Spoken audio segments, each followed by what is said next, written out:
All right, so today we are really diving into some, fascinating waters. The often choppy, sometimes hilarious, always complex world of marriage. As seen through the lens of this book, we've got The Crown of Doubt, a man's guide to navigating the uncertainties of marriage. Right. And yeah, you heard that right. Okay. This is specifically for men, which already has me curious. Yeah, it's a unique angle, that's for sure. Yeah. And while, we're not here to dish out relationship advice, right, you won't find any magic solutions here. Okay. But we are going to unpack why this book has struck a chord with so many guys. I'm ready to unpack. Okay.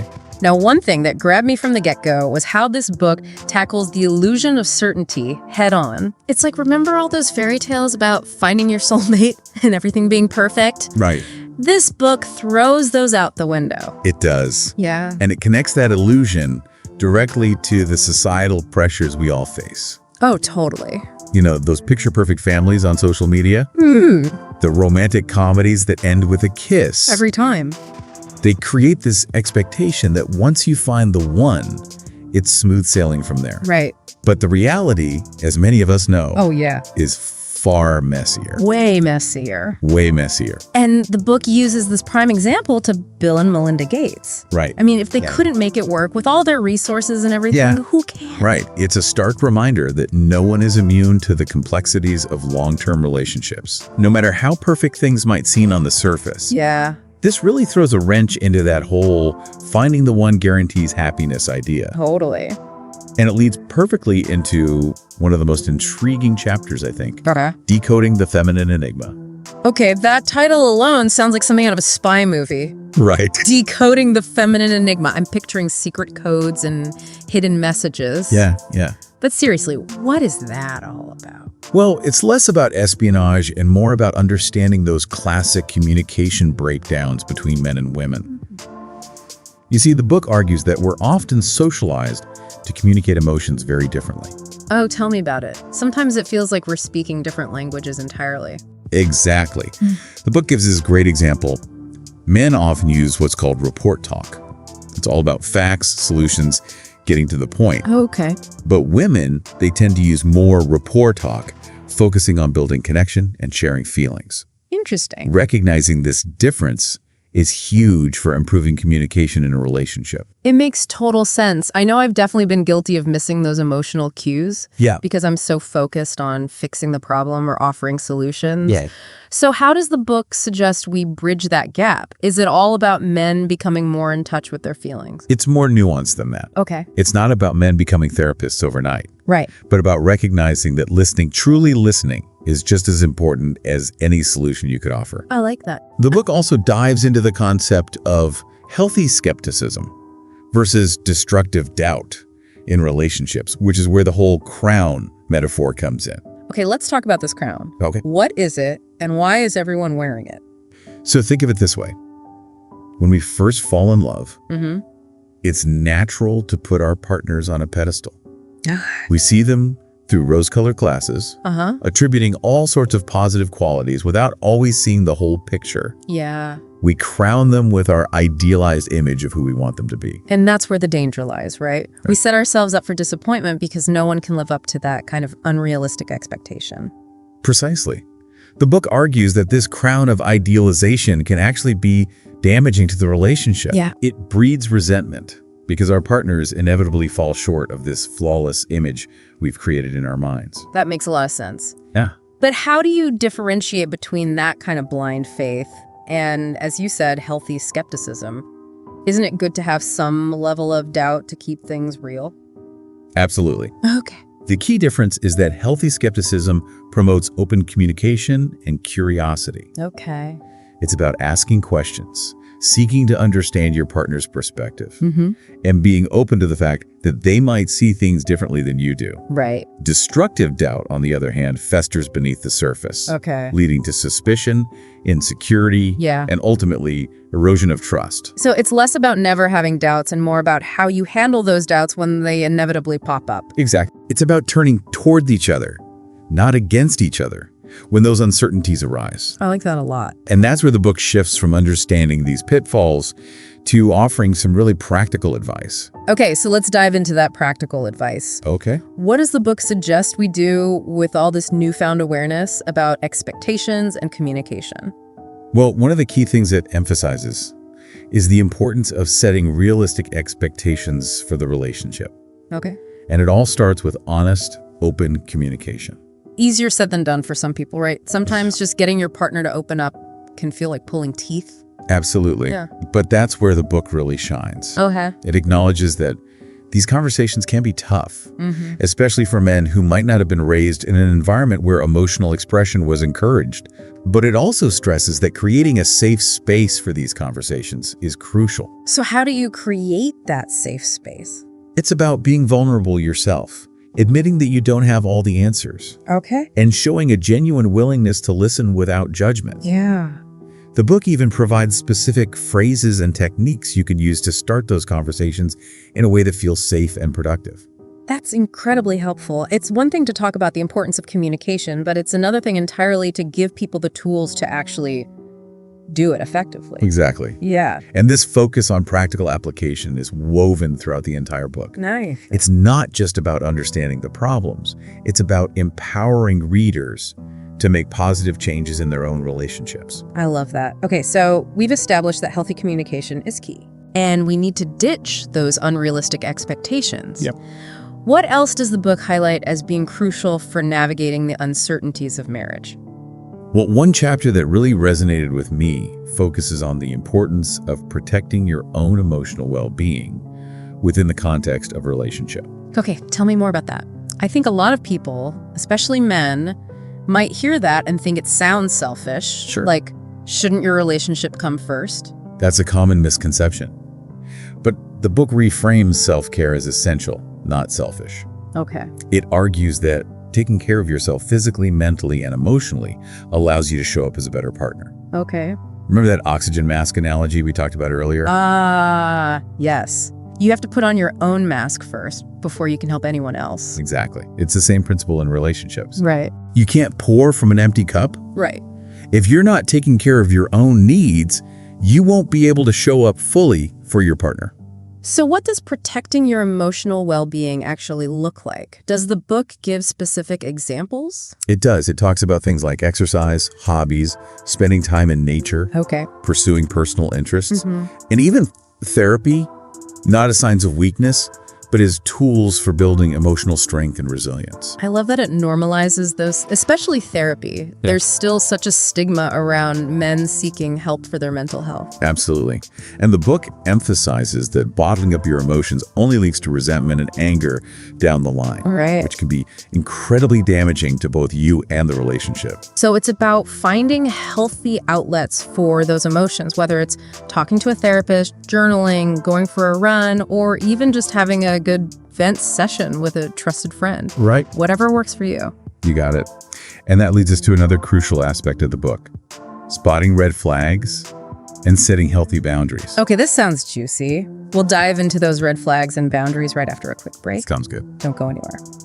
All right, we're back. Yeah. And before the break, we were about to get real about those red flags and setting boundaries in relationships. Right. And it feels like everyone has a story about ignoring those early warning signs. Am I right? Oh, absolutely. We've all been there. Yeah. But what I appreciate about this book is that it doesn't just say, watch out for red flags. Right. It actually lists specific behaviors to be aware of, things like consistent criticism, attempts to control your decisions, disrespect for your boundaries, Right. and unwillingness to communicate effectively. It's like having a checklist. Right. Which is helpful because, let's face it, when you're smitten with someone, it's easy to overlook those things or explain them away. Totally. Like, I'm already feeling called out just hearing those. Right. We've all been there. Yeah. But what's even more valuable is that the book goes beyond just identifying red flags.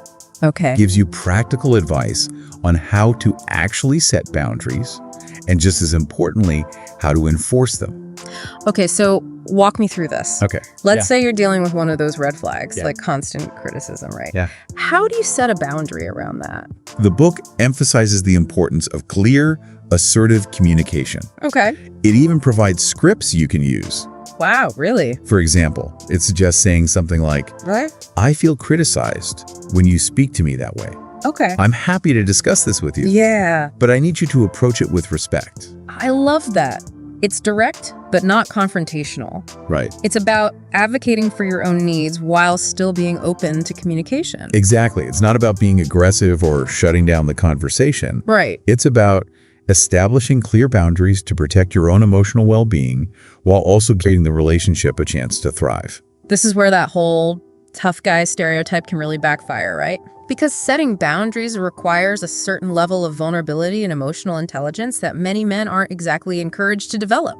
Absolutely. And that's why this chapter is so powerful. Right. It's challenging those outdated notions of masculinity and encouraging men to embrace vulnerability as a strength, not a weakness. Because let's be real, setting boundaries and having those tough conversations, Yes. that takes guts. Yeah. It's far easier to just sweep things under the rug and hope they magically resolve themselves. You're telling me. Yeah. But as we all know, those unaddressed issues rarely just disappear. Right. They tend to fester and grow until they eventually explode. And then you're dealing with a whole other level of mess. So we've talked about communication, expectations, self-care, and setting boundaries. All super important stuff. But what happens when things go wrong?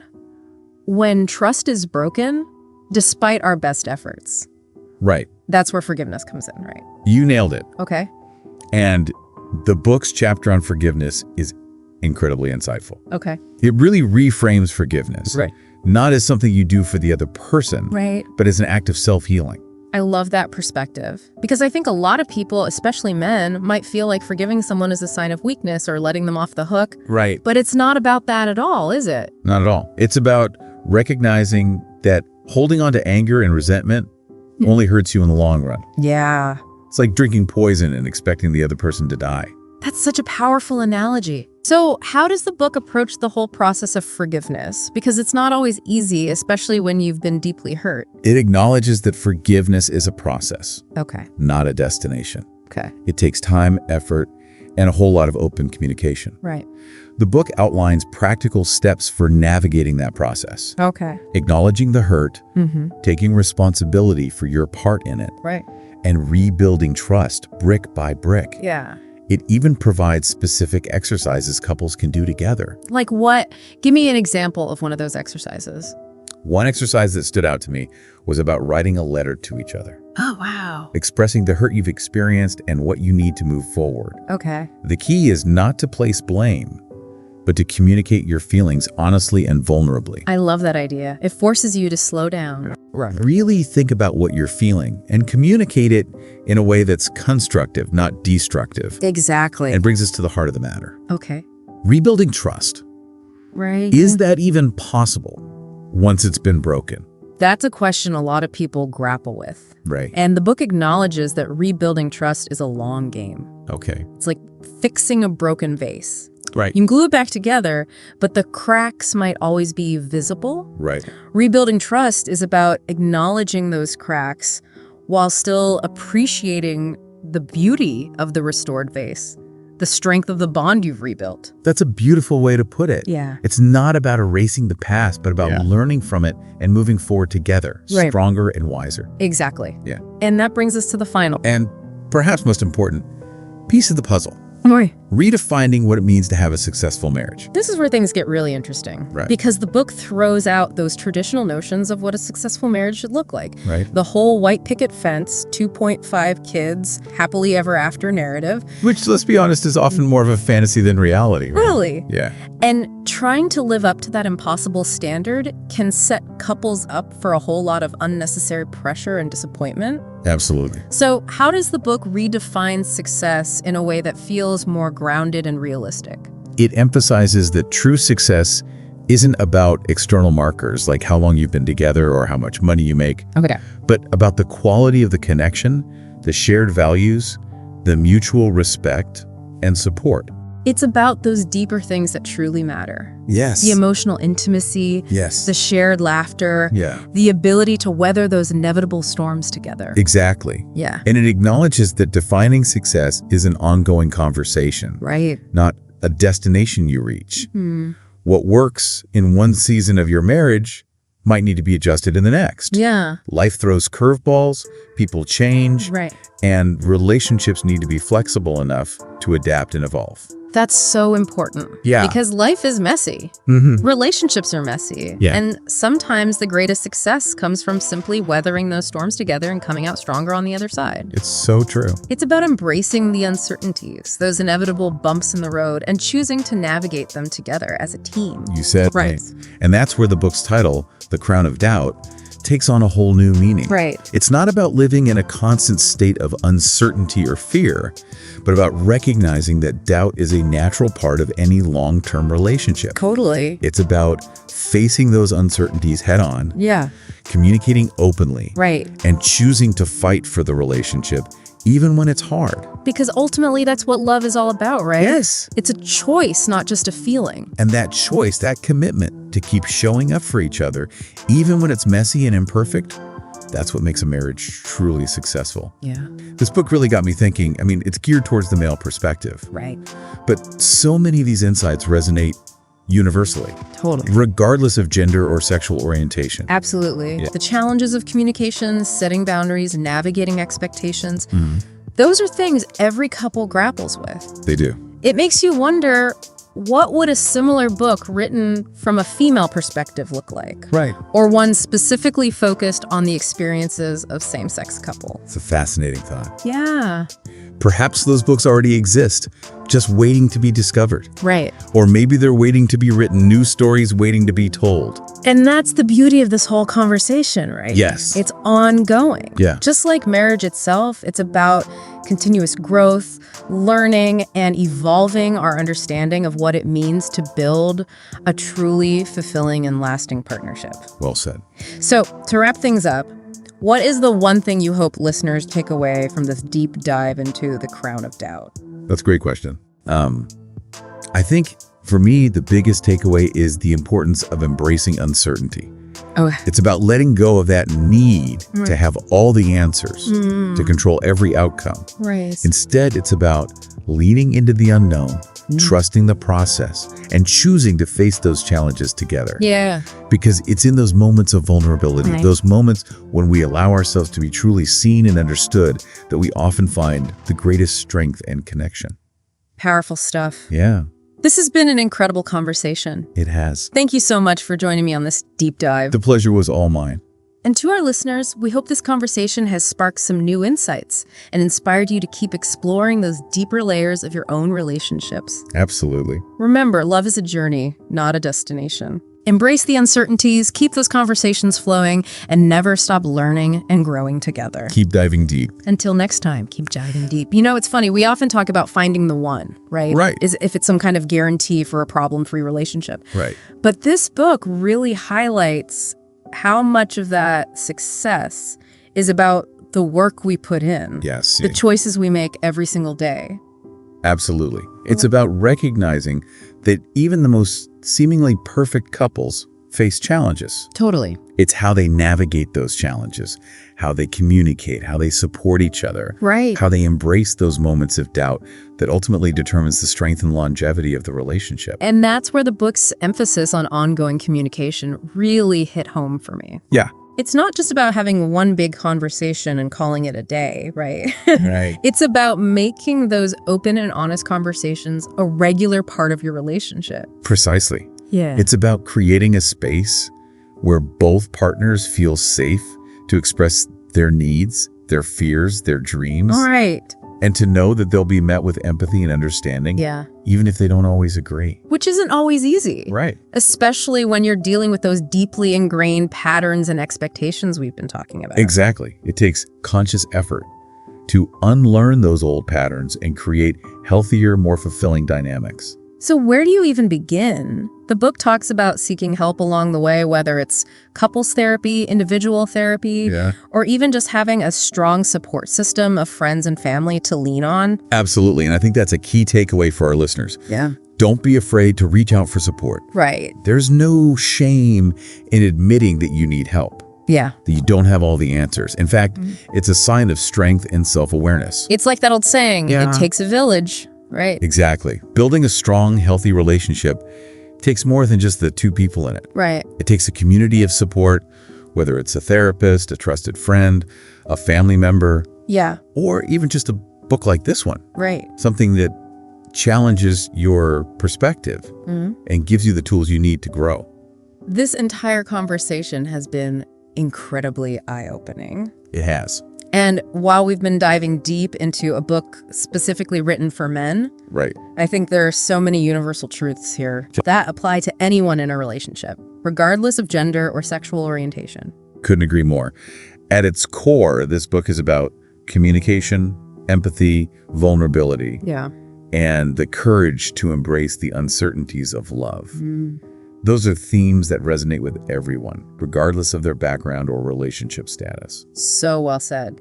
This has been an incredible conversation, and I want to thank you for lending your insights and expertise to this deep dive. The pleasure was all mine. And to our listeners, we hope this conversation has sparked some new insights. Yeah. And inspired you to keep exploring those deeper layers of your own relationships. Absolutely. Remember, love is a journey, not a destination. Yeah. Embrace the uncertainties, keep those conversations flowing, and never stop learning and growing together. Keep diving deep. Until next time, keep diving deep.